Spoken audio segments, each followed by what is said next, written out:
Assalamualaikum warahmatullahi wabarakatuh. Nama saya Sylvianingrum dari Prodi Pendidikan Bahasa Inggris NIM 1820591. Kali ini saya akan membahas tentang hadis untuk memenuhi tugas UAS mata kuliah Agama Islam. Pertama-tama, kita akan membahas tentang pengertian hadis. Apa itu hadis? Hadis adalah satu dari 4 sumber hukum Islam yang disepakati para ulama. Hadis menjadi rujukan bagi umat muslim untuk menjelaskan hukum-hukum yang terdapat dalam Al-Quran. Dikutip dari buku Memahami Ilmu Hadis oleh Asep Herdi, secara etimologis, hadis dimaknai sebagai jadid, karib, dan khabar.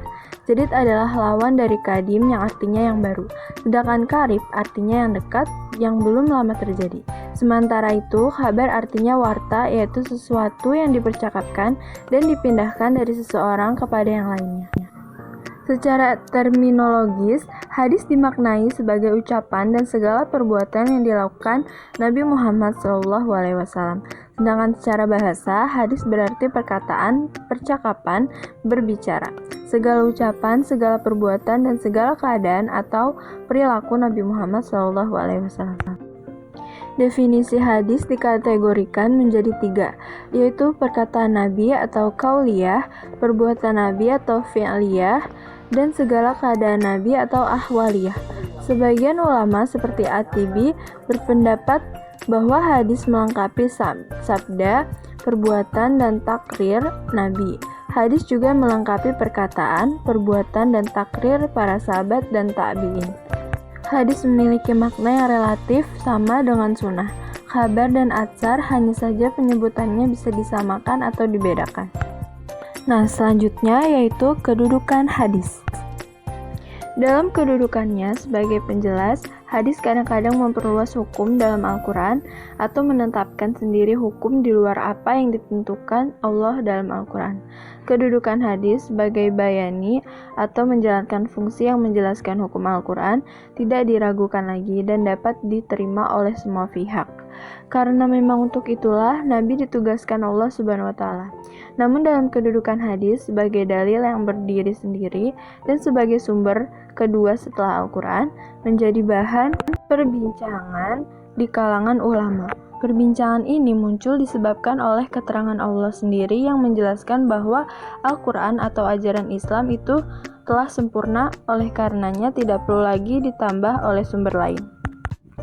Jumhur ulama berpendapat bahwa hadis berkedudukan sebagai sumber atau dalil kedua setelah Al-Quran dan punya kekuatan untuk ditaati serta mengikat untuk semua umat Islam.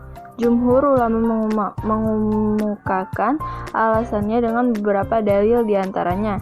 Yang pertama, banyak ayat Al-Quran yang menyuruh umat menaati Rasul. Ketaatan kepada Rasul sering dirangkaikan dengan keharusan mentaati Allah, seperti yang tersebut dalam surat An-Nisa ayat 59. Yang artinya, hai orang-orang yang beriman, taatilah Allah dan taatilah Rasul-Nya. Bahkan dalam tempat lain, Al-Quran mengatakan bahwa orang yang mentaati Rasul berarti mentaati Allah, sebagaimana tersebut dalam surat An-Nisa ayat 80, yang artinya barang siapa yang mentaati Rasul itu, sesungguhnya ia telah mentaati Allah, dan barang siapa yang berpaling dari ketaatan itu, maka kami tidak mengutusmu untuk menjadi pemelihara bagi mereka. Yang dimaksud dengan mentaati Rasul dalam ayat-ayat tersebut adalah mengikuti apa-apa yang dilakukan atau yang dilakukan oleh Rasul sebagaimana tercakup dalam sunnahnya.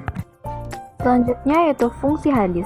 Terdapat 4 macam fungsi hadis terhadap Al-Quran yang ditetapkan oleh ulama atsar sebagai berikut. Yang pertama yaitu bayan at-takrir. Bayan at-takrir disebut juga dengan bayat at-takkid dan bayan at-isbat. Dalam hal ini, hadis berfungsi untuk menetapkan dan memperkuat apa yang telah diterangkan dalam Al-Quran. Selanjutnya yang kedua yaitu bayan at-tafsir.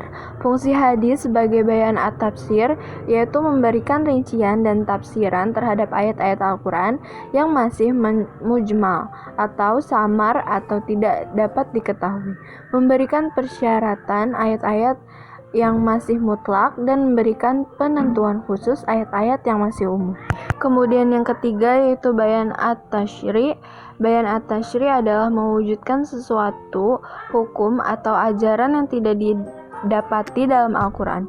Fungsi ini disebut juga dengan bayan zaid ala Al-Kitab Al-Karim.